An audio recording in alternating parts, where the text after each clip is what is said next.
At so ayan, hi guys! Welcome back sa channel natin at eto na nga po sa episode 81 para dito kay One Punch Man Season 3 natin. At wag na nga natin patagalin pa, simulan kaagad natin yan. At kahapon nga ay dito tayo natapos sa pagsama ni Saitama dito kay Flashy. At eto nga ngayon, tuloy sila sa pagtakbo dyan. At eto habang tumatakbo na nga yung dalawa ay biglang naisip nga nito ni Flashy Flash na hindi lang imagination itong nakikita niya. Talagang nakakasabay itong si Kalbo sa bilis nito ni Flashy. So kaya nga sabi niya rito, sigurado niya, incredible yung leg strength niya. So leg strength kagad yung napansin nito ni Flashy. At now, ay eto nga, habang tumatakbo sila rito, napansin ni Saitama itong nakabulagta na halimaw. Sabi niya nga dyan, teka lang, para nakita ko na to, nadaanan na natin to. Sabi niya ganyan dito kay Flashy, pero ayun, hindi siya pinapansin dito ni Flashy. Sabi nga ni Saitama, o ikaw, huwag mo kong i-ignore. Sabi niya ganyan. At eto nga ngayon, lapit na si Saitama dyan kay Flashy Flash. Sabi niya nga dyan, teka, ikaw sabihin mo, naliligaw ka no? Sabi niya ganyan. At then pagkatapos nga niya, ay eto nga ngayon, balik na rito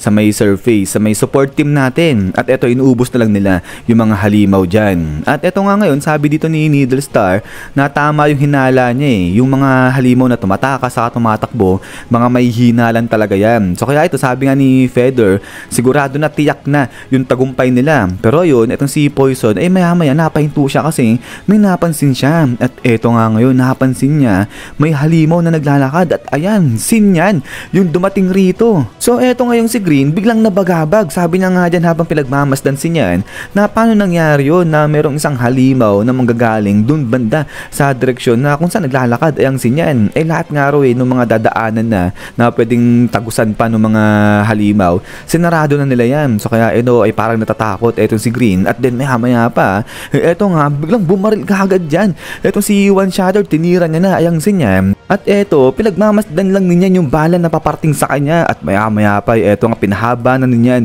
yung kanyang kuko at pina-slide niya lang itong bala ni One Shadow dyan sa kuko niya. At after nga nito is pang! So dito binalik niya ng pagkabilis-bilis yung bala ni One Shatter dyan mismo kay One Shatter. At then after niya is bang! Sapul ngayon dito itong si One Shatter. At eto nga takbuhan ngayon itong sila Needle Star papunta dyan kay One Shatter. At eto ngayon biglang tawa na itong si Nyan. Sabi niya nga dyan, finally sa wakas mga may hinang hero. At eto nga raw paglalaroan niya muna yung mga may hinang heroes na yan para nga itanggal lang o i-release yung kanyang stress. At then eto nga ngayon bagsak dito eto si One Shatter, grabe sapul yung mukha niya dyan. So eto nga biglang nakakalimutan ko pangalan ng hero na to. Sabi niya nga dyan na malakas yung halimaw na yan, dapat mag-coordinate muna sila ng kanilang gagawin. Pero yun, habang nag-uusap etong dalawa ay biglang nag-pass through bigla sa kanila etong sinya na pagkabilis-bilis. At after nga niyan is pang! Sapul yung mga hero dito. So pinagkakalmot lang ninyan etong mga hero, dinaanan niya lang ang bilis ng atake na ginawa nga dito ninyan. So kaya naman etong si Sekingal dali-dali hinablot niya na etong si Waganma para nga iligtas. So eto ay pinanonood lang ninyan etong mga bagsak na support team natin. Sabi niya nga dyan, kayo magsitayo kayo dyan, di naman malala yung natamon yung sugat. Sabi niya ganyan. At eto nga ngayon biglang sabi nga niya na tama yung sinabi ni Gyoro na yung mga heroes may hinalan talaga yan. Pero maliban nga lang daw dito sa nag-iisang lalaki na to. So referring siya rito kay Kalbo. Talaga naman di mo wala sa isip niya itong si Saitama para siyang binangungot ni Kalbo. But anyways ay pagkatapos nga nito ay dito na nga ngayon tumawa ng parang evil smile na etong si Nyan. At sabi niya nga rito na dito sa may surface gagawin niya lahat ng gusto niya. At eto nga ngayon biglang sabi ngayon ni Sekingal dito kay Mizuki na bitbitin niya na etong si Waganma at tumakbo ng pinakamabilis niya etong si Mizuki. At pagkatapos nga niya eto nga nagdash na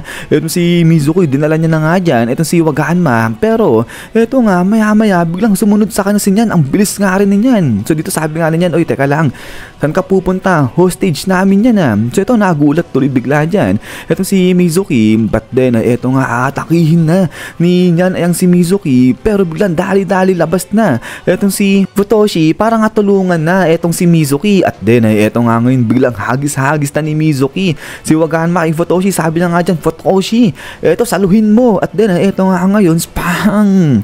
Inatake na nga niya ng tuluyan etong si Mizuki dyan. Pero eto naman nagtagumpay siya na hagis itong si Wag Hanma dyan kay Futoshi. At eto nga ngayon, salon-salon na, yakap-yakap na ni Futoshi itong si Wag Hanma. At eto nga, nagdash na rin siya papalayo dito kay Nyan. Pero ayun, makikita si Nyan ay talagang nakaredy na para habulin ulit etong dalawa. At eto nga ngayon, boom, grabe, ang bilis dito ni Taba. Talagang kalong pinapakain ng alikabok etong si Nyan dyan. At then after nga nito ay dito nga sa kabilang banda ay nakarecover ka agad dyan itong si Mizuki. At ayun, kasama niya na yung ninja na support team natin. At eto ngayon, ginapos na nila etong si Nyan. So dito nga sabi nila na i-hold back natin yan, pigilan natin etong halimaw na nga na to. So grabe, hirap na hirap dito etong si Captain Mizuki. At eto nga ngayon, si Green tumulong na rin. So pinalabas niya na nga rito itong pagkarami-rami ng mga ugat para puluputan etong si Nyan. At ayun, sa kabilang banda pati si Bombshell ganun din, tinali niya na nga dyan etong si Nyan dito mismo sa may leeg. So grabe, lahat ng pwedeng itali, ipulupot dyan kay Nyan, ginawa na nga nila. At din eto nga ngayon, biglang datingan na sa harapan ni Nyan etong support team natin. So grabe, ang lupit ng mga to, kala mo naging Justice League itong mga to. At eto nga ngayon dyan, biglang sabi ni Nyan na aba talaga namang effort pa kayo dyan ha. Pero ayun, sabi nga rito ng support team natin na wala silang pakialam kahit na isang executive pa etong si Nyan. Ang trabaho nila ay maiuwi ng ligtas yung bata si Wag Hanma. Kaya hindi nila hayaan na saktan o kunin ni Nyan yung si Wag Hanma. So kaya nga ito, hinahayaan lang nila tumakbo itong si Futoshi para mapalayo na dito kay Nyan. But then ay eto nga ngayon, grabe, parang naging demonyo na etong si Nyan. Sabay sabi na nga dyan, nasalamat dito sa mga hero na to kasi sila na mismo yung pumili kung anong laro yung gagawin nila. At sabi nga ni Nyan, sige, nakapag-decide na siya. Pagpipira-pirasuhin niya si Wag Hanma sa harapan mismo nito ng support team natin. At then pagkatapos nga niya, eto nga, hala, sige, sumugod na sabay-sabay rito itong support team natin. At after nga niya, spam! Dito, nag-pass-through lang etong si Nyan. Grabe, ayun nga, habang nag-pass-through siya dyan, ay pinag-a-atake niya sabay-sabay dyan itong mga support team natin. So yun, yung mga kalmot ni Nyan, kitang-kita dito sa mga support team natin. At pagkatapos nga nito is boom!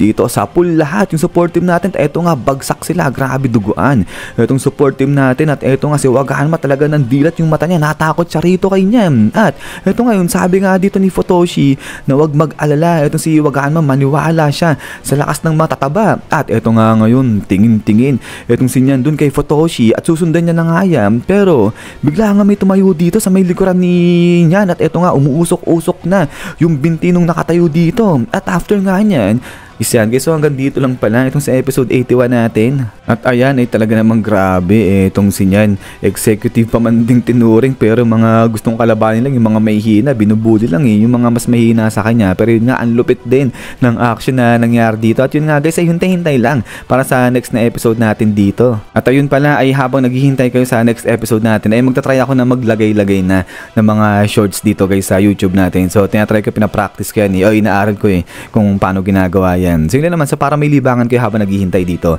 sa next episode natin at sa mga susunod pa. Sige naman, at kung nahatripan nyo pala itong video natin, huwag nyo kalimutan mag-ihon ng like. Sige lang guys, ay laging mag-ingat. God bless nyo lahat. Kita-kits tayo ulit.